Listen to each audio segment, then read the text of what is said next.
Okay, just simply putting on another three-way swivel for my setup will help me hopefully catch more fish, because now instead of just one hook in the water, I'm going to have two. And you know, today it's not going so well, but you know, it will work because you just double the amount of hooks, baited hook you have in the water. Thanks.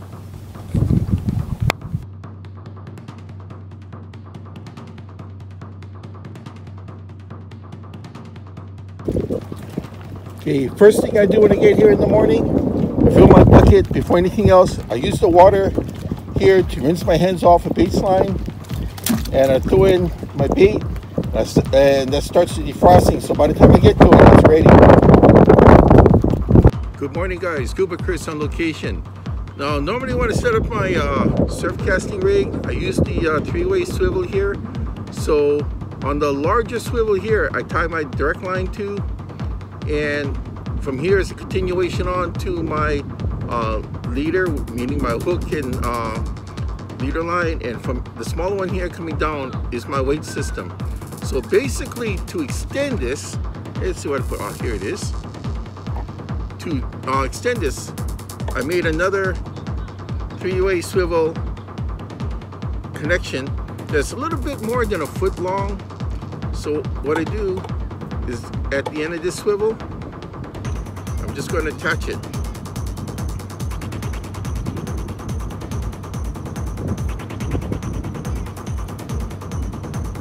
That's it. That's all we're going to do. So now I want to put this out. I'm still going to put a leader down from here, baited leader. And on this one here will be the same thing. Another baited leader, as well as my weight system. So on my last three-way swivel here at the very end, I'm going to, normally I put the lead system at the very bottom, but for the very last swivel, to make this work, you're going to have to put it at the very end, the very last one. So you can work your line any way you want. I'm using a lighter gauge monofilament. This is 25-pound test.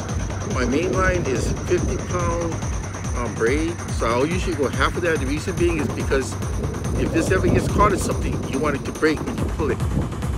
And that's about 3 to 3.5 feet long. Good. And I have a 4-ounce here. Just loop it to your 4-ounce.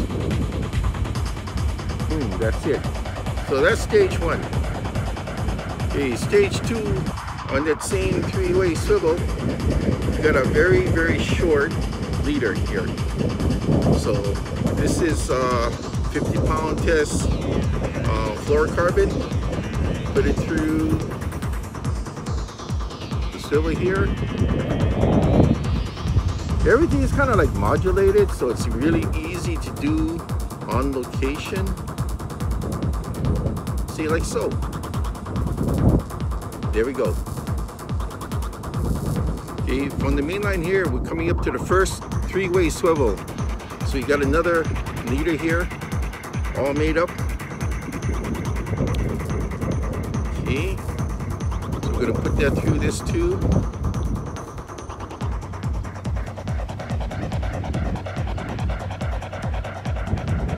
Like I said, normally you want to put your lead system to the smaller of the two swivels, but when you extend it, you have to do it this way. See that? See, normally I'll put this hook leader on the main swivel, but I have to use the small one instead of the lead because we're trying to extend and combine this. So here's the first swivel from the rod. See that? Now it's coming down to the second swivel. So that's it should double your chances. A little bit more humbug, but down to your weight system. And I increased the length of the lead line here because I want these hooks to be suspended. So when I throw it out, the angle's gonna be roughly like that, all right? So this will be off the bottom. Less chance of it getting tangled and snapping on something, and as well as crabs munching on your bait. You can make this any length you want, the main things you have to make sure is the hook from the first rig. No way it will come up and tangle to the hook second rig. As long as you got that spacing there, that's what you want. Okay guys, this is something I guarantee nobody here, at least in Hawaii, hasn't tried yet. This is getting all over me. See that? Because my hands went. This is a solidified octopus ink pellet. This pellet is made from dried octopus ink. So what we're gonna do is gonna get some pantyhose here. I cut in 2 strips. Just gonna go over it. Now this is something I'm just trying here because never done this before. Okay. I've already hooked up the first bait here. So I'm gonna put the hook to one time. Let's see now. Just gotta have to crisscross it. Put it to a second time.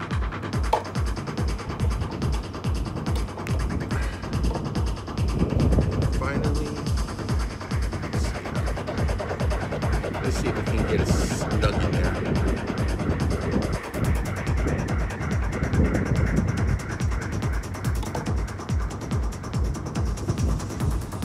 Just gotta twist and turn like so. One more.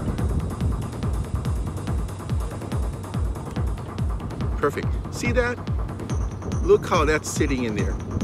That's perfect.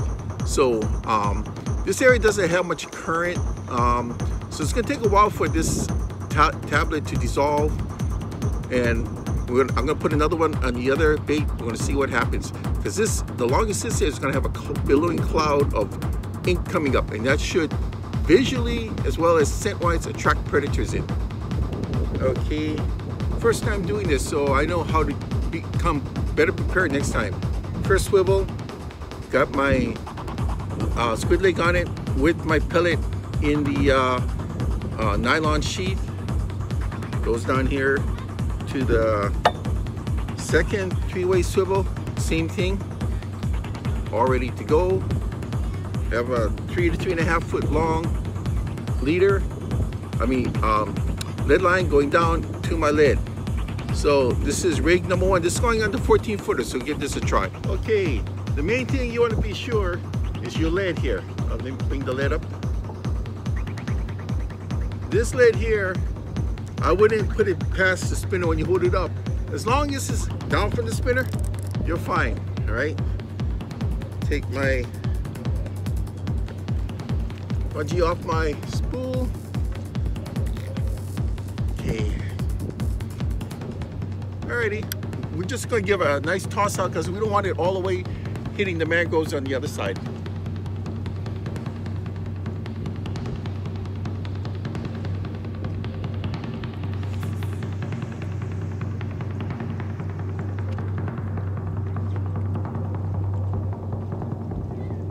That's it. That's all you have to do. Let's see what happened.